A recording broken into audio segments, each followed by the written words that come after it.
ঘটনার স্থান বাংলাদেশের নেত্রকোনা জেলা। আজকের বিশেষ প্রশ্ন, তোমরা কি এমন কোনো ভৌতিক পুকুর বা বিলের কথা শুনেছ যেখানে নানা প্রকার অদ্ভুত ঘটনা ঘটে? নিচে ওই স্থানের নাম জানাও। মামা ছিল তখন যুবক। তিনি গ্রামের মাঠের জমিতে চাষাবাদ করতেন। মামার বাড়ি থেকে কিছুটা দূরে ছিল একটা বিল এবং তার পাশে ছিল একটা পরিত্যক্ত ভিটা। গ্রামের মানুষেরা ওই বিলের নাম দিয়েছিল জ্যান্ত বিল। জ্যান্ত বিল নাম দেওয়ার কারণ হলো ওই বিলের পানির মধ্য থেকে হঠাৎ করে বড় বড় হাঁড়ি পাতিল ভেসে উঠত। আর এই হাঁড়ি পাতিল এর সঠিক উৎস গ্রামের কেউই সঠিক বলতে পারে না। কেউ যদি ওই পাতিলগুলো ধরতে যেত তাহলে সেগুলো এক অদৃশ্য শক্তি বলে আবার পানিতে অদৃশ্য হয়ে যেত।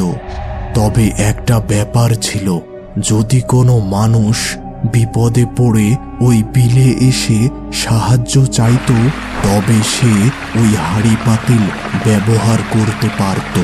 তবে শর্ত হলো, যতগুলো জিনিস নেবে ঠিক ততগুলো জিনিস অক্ষত অবস্থায় ফেরত দিতে হবে, নতুবা ভীষণ বিপদ।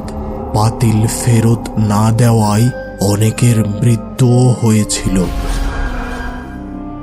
তো মামার বাড়িতে একটি বিয়ের অনুষ্ঠান হওয়ার কথা ছিল, তাই অনেকগুলো হাঁড়ি পাতিল থালা বাসনের প্রয়োজন ছিল। তখন মামা ওই বিলে যেয়ে সাহায্য চেয়েছিল এবং তিনি তার প্রয়োজন মতো সব কিছু পেয়েছিল। কিন্তু সমস্যা হলো, তিনি যখন ওই জিনিসগুলো ফেরত দিতে যান সেখানে একটি বাটি কম ছিল। তবে মামা এই ব্যাপারটা বুঝতে পারেনি। তিনি সবকিছু ফেরত দিয়ে নিজ বাড়ি চলে আসেন। ওই দিন রাত থেকেই তিনি স্বপ্নে নানা প্রকার অস্বাভাবিক কিছু দেখতে থাকেন এবং এরপর থেকে সন্ধ্যাবেলা তিনি অনেক মানুষকে ওই বিলের দিকে যেতে দেখেন এবং তারা তাকে ওই বিলে যেতে ইশারা করে। এমন একদিন সন্ধ্যাবেলা মামা তার বাবাকে ওই বিলের দিকে হেঁটে যেতে দেখলেন এবং তার বাবা তাকে ওই দিকে যাওয়ার জন্য ইশারা করলেন। তিনি তখন তার বাবাকে অনুসরণ করলেন, কিন্তু কিছু দূর যেতেই তার মনে পড়ল তার বাবা তো মারা গেছে। তখন তিনি তার হুঁশ ফিরে পেয়ে বাড়ির দিকে দৌড় দিলেন। মামা ছিলেন ভীষণ সাহসী মানুষ। একদিন ভর দুপুরে তিনি তার চাষের জমি থেকে বাড়ি ফিরছিলেন। তিনি যখন ওই পরিত্যক্ত ভিটার কাছে আসলেন, এমন সময় তিনি ওইখানে একটি হরিণ দেখতে পেলেন। সাহস করে মামা ওই দিকে এগিয়ে গেলেন। কিছুটা এগোতেই হঠাৎ হরিণটি একটি পাখিতে রূপান্তরিত হয়ে উড়ে গেল। এই দৃশ্য দেখে মামা খুব ভয় পেলেন এবং সেখান থেকে দ্রুত বাড়ির দিকে রওনা দিলেন। এর কিছুদিন পরের ঘটনা, মামা ও তার এক দূর সম্পর্কের চাচা ঠিক করেন তারা সকালে ধানের জমিতে পানি দিতে যাবেন। মামা রাতে ঘুমিয়েছিলেন। এমন সময় তার দরজায় কড়া নাড়ার শব্দ। ঘুম থেকে উঠে এসে দরজা খুলে দেখলেন ওই চাচা দাঁড়িয়ে আছে। আরে চাচা, এত রাতে কি অবস্থা? চলো এখনই জমিতে পানি দিয়ে আসি। সকালে আমার একটি কাজ আছে, তাই এখনই জমিতে পানি দেওয়ার ব্যবস্থা করে আসি। মামা আর কিছু না বলে চাচার কথাই এক প্রকার বশীভূত হয়ে চাচাকে অনুসরণ করলেন। জমিতে পানি দেওয়ার মেশিন ঘরটি ছিল ওই জ্যান্ত বিলের পাশেই।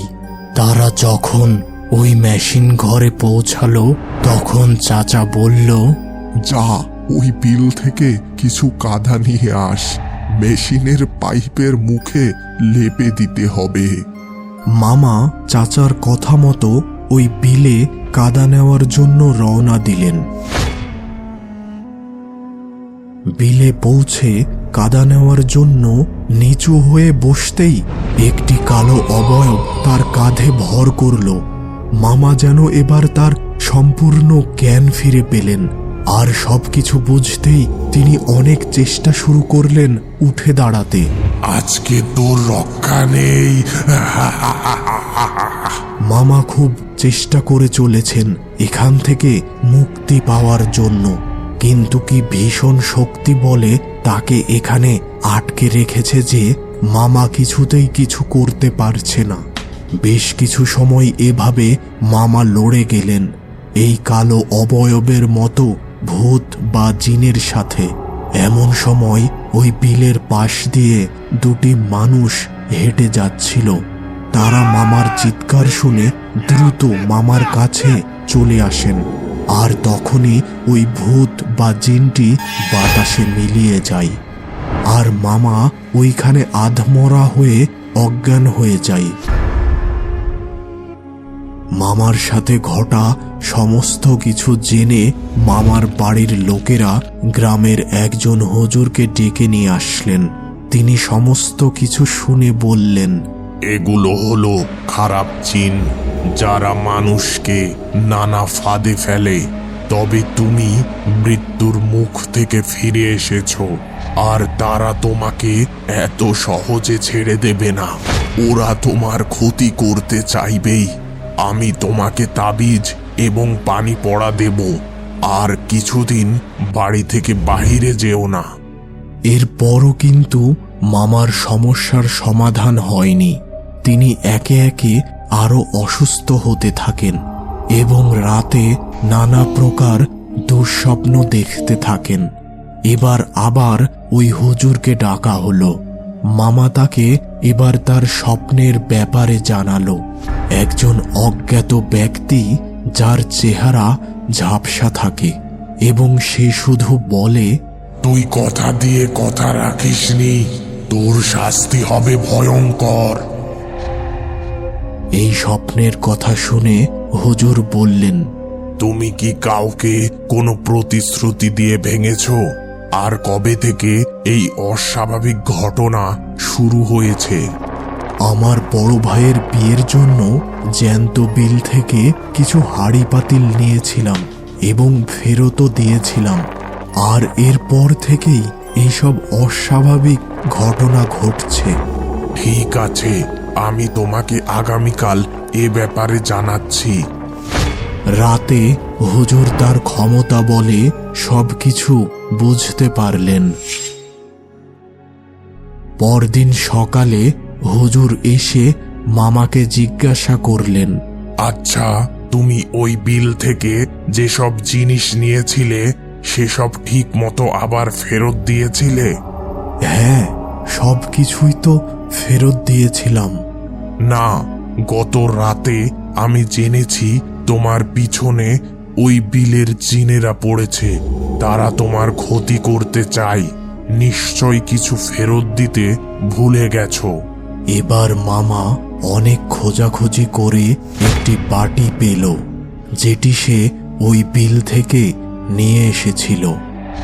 এবার হুজুর ওই বাটিটি বিলের পানিতে ফেলে দিয়ে আসেন এবং নতুন করে একটি তাবিজ মামাকে দেন। এর কিছুদিন পরই মামা সুস্থ হয়ে যান এবং তার সাথে আর কোনো প্রকার অস্বাভাবিক কিছু ঘটেনি। আর এই ঘটনার পর থেকে ওই বিলের পানিতে আর কখনো কোনো হাঁড়ি পাতিল ভাসতে দেখা যায়নি। বর্তমানে এই বিলটি অন্য সব সাধারণ বিলের মতোই আছে।